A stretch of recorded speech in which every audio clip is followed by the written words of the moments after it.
ನಮಸ್ಕಾರ, ಶುಭೋದಯ. ಶಿವಶಕ್ತಿ ಜ್ಞಾನ ಮತ್ತು ಶಕ್ತಿಯ ದರ್ಶನ ವಿಶೇಷ ಕಾರ್ಯಕ್ರಮಕ್ಕೆ ತಮ್ಮೆಲ್ಲರಿಗೂ ಆತ್ಮೀಯ ಸ್ವಾಗತ ಹೇಳ್ತಾ ಇರೋದು ನನ್ನ ಅನುಷಾ. ಫಸ್ಟ್ ಟೈಮ್ ಚಾನಲ್ ವೀಕ್ಷಿಸ್ತಾ ಇರೋದು ಅಂತಂದರೆ ಈಗಲೇ ಚಾನಲ್ನ ಸಬ್ಸ್ಕ್ರೈಬ್ ಮಾಡಿ, ನಮ್ಮ ವೀಡಿಯೋಸ್ನ ಲೈಕ್ ಮಾಡಿ. ಇನ್ನು ಕಾರ್ಯಕ್ರಮದಲ್ಲಿ ನಮ್ಮ ಜೊತೆ ಇದ್ದಾರೆ ಈಶಾನ್ಯ ಕಾಳಿ ಉಪಾಸಕರಾಗಿರುವಂಥ ಶ್ರೀಯುತ ಪ್ರವೀಣ್ ದೀಕ್ಷಿತ್ ಗುರುಜಿಯವರು. ಗುರುಗಳನ್ನ ಇವತ್ತಿನ ಕಾರ್ಯಕ್ರಮಕ್ಕೆ ಬರಮಾಡ್ಕೊಳ್ಳೋಣ. ನಮಸ್ತೆ ಗುರುಗಳೇ, ಕಾರ್ಯಕ್ರಮಕ್ಕೆ ಆತ್ಮೀಯ ಸ್ವಾಗತ. ನಮಸ್ಕಾರ.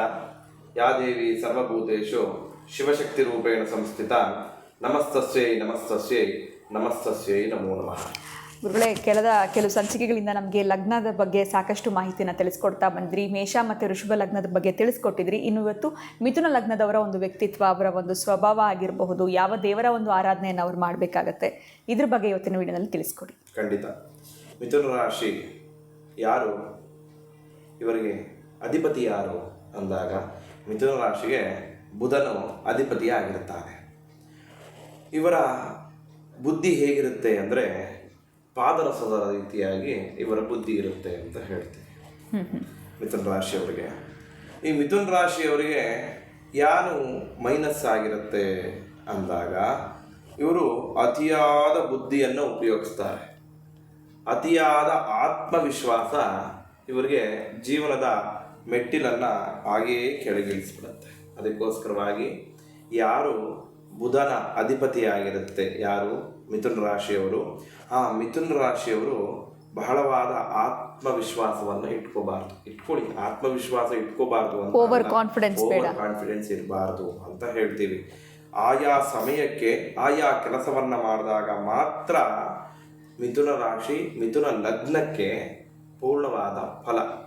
ಒಂದೇ ದಿನ ನಾನು ಎಲ್ಲ ಕೆಲಸವನ್ನು ಮಾಡ್ತೀನಿ ಅಂದಾಗ ಯಾವ ಕೆಲಸ ಕೂಡ ಪೂರ್ಣವಾಗಲ್ಲ. ಅದಕ್ಕೋಸ್ಕರವಾಗಿ ಆಯಾ ಸಮಯಕ್ಕೆ ಮಾಡಬೇಕು ಅಂತ ನಾವು ಹೇಳ್ತೀವಿ. ಅದಕ್ಕೋಸ್ಕರ ಮಿಥುನ ಲಗ್ನ ಮಿಥುನ ರಾಶಿಯವರು ಬುಧನಾಗಿರೋದ್ರಿಂದ, ಬುಧ ಯಾರು ಸೌಮ್ಯ ಗುಣವನ್ನು ಕೊಡುವವನು ಮತ್ತು ನೆಮ್ಮದಿಯನ್ನು ಕೊಡುವವನು ಅವನೇ ಆಗಿರ್ತಾನೆ. ಅದಕ್ಕೋಸ್ಕರವಾಗಿ ಯಾರ ಮಾತು ಮೃದುವಾಗಿರುತ್ತೆ ಅವರು ಬುಧನ ಪೂರ್ಣವಾದ ಅನುಗ್ರಹವಿರುತ್ತಂತೆ.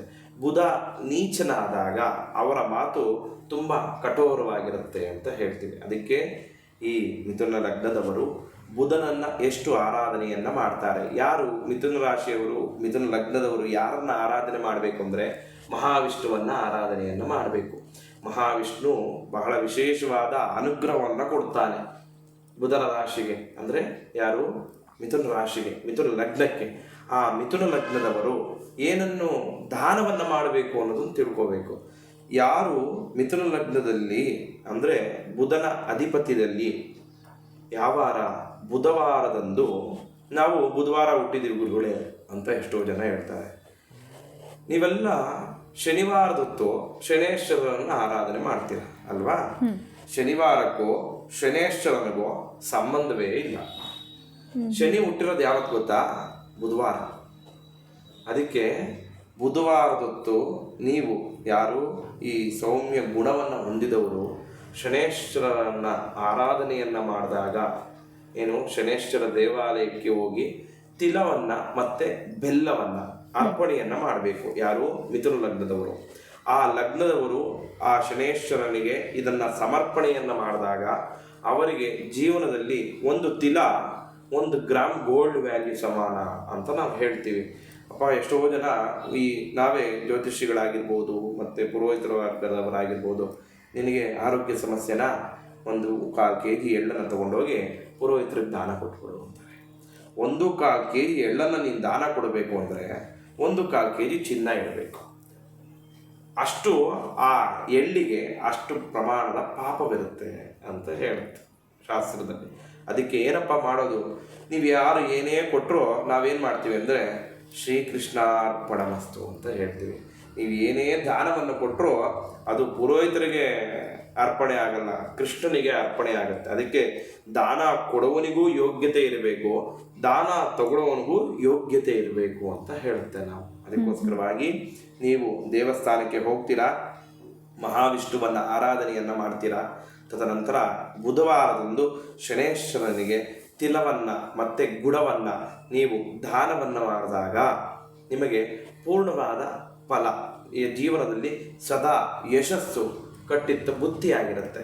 ಮತ್ತು ತೀರ್ಥಕ್ಷೇತ್ರ, ಯಾರು ತೀರ್ಥಕ್ಷೇತ್ರಕ್ಕೆ ಹೋಗಬೇಕು ಈ ಲಗ್ನದವರು ಅಂದಾಗ, ನೀವೆಲ್ಲರೂ ಕೂಡ ಯಾವ ಮಾಸದಲ್ಲಿ ಅಂದಾಗ ಮಾರ್ಗಶಿರ ಮಾಸದಲ್ಲಿ ಈ ಮಿಥುನ ಲಗ್ನದವರು ಎಲ್ಲಿಗೆ ಹೋಗಬೇಕು ಅಂದಾಗ, ಗಂಗೆಯಲ್ಲಿ ಆರಾಧನೆಯನ್ನು ಮಾಡಿದಾಗ, ಗಂಗಾ ಪೂಜೆಯನ್ನು ಮಾಡಿ ಗಂಗೆಯಲ್ಲಿ ಮುಳುಗಿದಾಗ ನಿಮ್ಮ ಪೂರ್ವಾರ್ಧ ಕರ್ಮಫಲ, ಮಿಥುನ ಲಗ್ನಕ್ಕೆ ಕರ್ಮಫಲ ಅಂದರೆ ಪಿತೃವರ್ಗದವರ ದೋಷ ಪೂರ್ಣವಾಗಿ ಬರುತ್ತೆ. ಅದಕ್ಕೋಸ್ಕರವಾಗಿ ಗಂಗೆಯನ್ನು ನಾವು ಹೇಳೋದು, ಗಂಗೆಯಲ್ಲಿ ನೀವು ಒಂದು ಸತಿ ಮುಳುಗಿ ಎದ್ದು ಬನ್ನಿ, ನಿಮ್ಮ ಪೂರ್ವಾರ್ಧ ಕರ್ಮಫಲ. ನಾವೆಲ್ಲರೂ ಹೇಳ್ತೀವಿ ಮೋಕ್ಷನಾರಾಯಣ ಬಲಿ ಮಾಡಿಸಿ ಅಂತ ಹೇಳಿ. ಮೋಕ್ಷನಾರಾಯಣ ಬಲಿ ಅಂದರೆ ಏನು? ಪಿತೃವರ್ಗದವರ ಪೂಜೆ. ಅದಕ್ಕೋಸ್ಕರವಾಗಿ ನೀವೆಲ್ಲರೂ ಕೂಡ ಗಂಗೆಯಲ್ಲಿ ಮುಳುಗಿದಾಗ ಆ ನಿಮ್ಮ ಚರ್ಮರೋಗಗಳಾಗಿರ್ಬೋದು, ನಿಮ್ಮ ಪೂರ್ವಾರ್ಥ ಕರ್ಮಗಳಾಗಿರ್ಬೋದು, ಪಿತೃವರ್ಗದವರ ದೋಷಗಳಾಗಿರ್ಬೋದು ಎಲ್ಲವೂ ನಿವಾರಣೆಯಾಗಿ ಉತ್ತರೋತ್ತರವಾಗಿ ಅಭಿವೃದ್ಧಿಯನ್ನು ಕೊಡ್ತಾನೆ ಆ ಭಗವಂತ. ಅದಕ್ಕೋಸ್ಕರವಾಗಿ ಮಿಥುನ ಲಗ್ನದವರು ಎಲ್ಲವನ್ನ ಅಳಿತಾರೆ. ಅವರಿಗೆ ಸ್ನೇಹಿತರನ್ನ ಯಾವ ರೀತಿ ಅಂದಾಗ, ಈ ಮಿಥುನ ಲಗ್ನದವರು ಬಹಳ ಪರ್ಟಿಕ್ಯುಲರ್ ಆಗಿ ಆಯ್ಕೆ ಮಾಡ್ತಾರೆ, ಇವರು ಇವರು ಇವರು ಅಂತ. ಮಿಕ್ಕಿದವ್ರನ್ನ ಅವ್ರು ಮಾತಾಡ್ಸೋದು ಇಲ್ಲ, ಅವ್ರನ್ನ ಸೇರಿಸ್ಕೊಳ್ಳೋದು ಇಲ್ಲ. ಅದಕ್ಕೋಸ್ಕರವಾಗಿ ಎಷ್ಟೋ ಜೀವನದಲ್ಲಿ ಎಷ್ಟೋ ಆಪರ್ಚುನಿಟಿಗಳು ಬಂದರೂ ಕೂಡ ಇವರು ಅದನ್ನು ಕಾಲಕ್ಕೆ ಸಮಯವಾಗಿ ಇವರು ತಗೊಳ್ಳಲ್ಲ. ಏನಕ್ಕೆ ಹೇಳಿ? ಇವ್ರಿಗೆ ಅತಿಯಾದ ಬುದ್ಧಿಯಿಂದ ಆ ಒಂದು ಆಪರ್ಚುನಿಟಿನ ಇವ್ರು ಮಿಸ್ ಮಾಡ್ಕೊಂಡ್ಬಿಡ್ತಾರೆ. ಮಾಡಲೋ ಬೇಡವೋ, ಹೋಗ್ಲೋ ಬೇಡವೋ ಅನ್ನೋ ಲೆಕ್ಕಾಚಾರದಲ್ಲಿ ಮಾಡಿದಾಗ ಇವರಿಗೆ ಯಶಸ್ಸು ಸಿಕ್ಕಲ್ಲ. ಅದಕ್ಕೋಸ್ಕರವಾಗಿ ಜೀವನದಲ್ಲಿ ಏನೇ ಮಾಡಿದ್ರು ಏಕಚಿತ್ತದಿಂದ ಮಾಡಿದಾಗ ಆ ಮಿಥುನ ಲಗ್ನಕ್ಕೆ ಪೂರ್ಣವಾದ ಅನುಗ್ರಹ, ಕಟ್ಟಿಟ್ಟ ಬುದ್ಧಿ. ಖಂಡಿತ ಗುರುಗಳೇ, ಮಿಥುನ ಲಗ್ನದವರ ಒಂದು ಸ್ವಭಾವ ಆಗಿರ್ಬೋದು, ಎಲ್ಲೋ ಒಂದು ಕಡೆ ಈ ಓವರ್ ಕಾನ್ಫಿಡೆನ್ಸ್ ಅನ್ನೋದನ್ನ ಅವ್ರು ಕಡಿಮೆ ಮಾಡಿಕೊಂಡ್ರೆ ಲೈಫ್ನಲ್ಲಿ ಮುಂದೆ ಬರೋದಕ್ಕೆ ಸಹಾಯ ಆಗುತ್ತೆ ಅಂತ ತಿಳಿಸ್ಕೊಟ್ರಿ. ಇನ್ನು ಯಾವ ರೀತಿ ದಾನಗಳನ್ನ ಅವ್ರು ಮಾಡಬೇಕು ಅಂತ ಕೂಡ ತಿಳಿಸ್ಕೊಟ್ಟಿದ್ದೀರಾ. ಉತ್ತಮವಾಗಿರುವಂಥ ಮಾಹಿತಿ. ಬಹಳ ಧನ್ಯವಾದಗಳು ತಮಗೆ. ನಮಸ್ಕಾರ. ಜೈ ಶ್ರೀಕೃಷ್ಣ. ನಿಮ್ಮದು ಮಿಥುನ ಲಗ್ನ ಆಗಿತ್ತು ಅಂತಂದರೆ ನಿಮ್ಮ ಒಂದು ವ್ಯಕ್ತಿತ್ವ ಆಗಿರ್ಬೋದು, ಸ್ವಭಾವ, ಜೊತೆಗೆ ನೀವು ಯಾವ ಒಂದು ನದಿ ಸ್ನಾನ ಮಾಡಬೇಕಾಗತ್ತೆ, ಪ್ರತಿಯೊಂದು ವಿಚಾರವನ್ನು ಕೂಡ ಇವತ್ತಿನ ವಿಡಿಯೋದಲ್ಲಿ ಗುರುಗಳು ತಿಳಿಸ್ಕೊಟ್ಟಿದ್ದಾರೆ.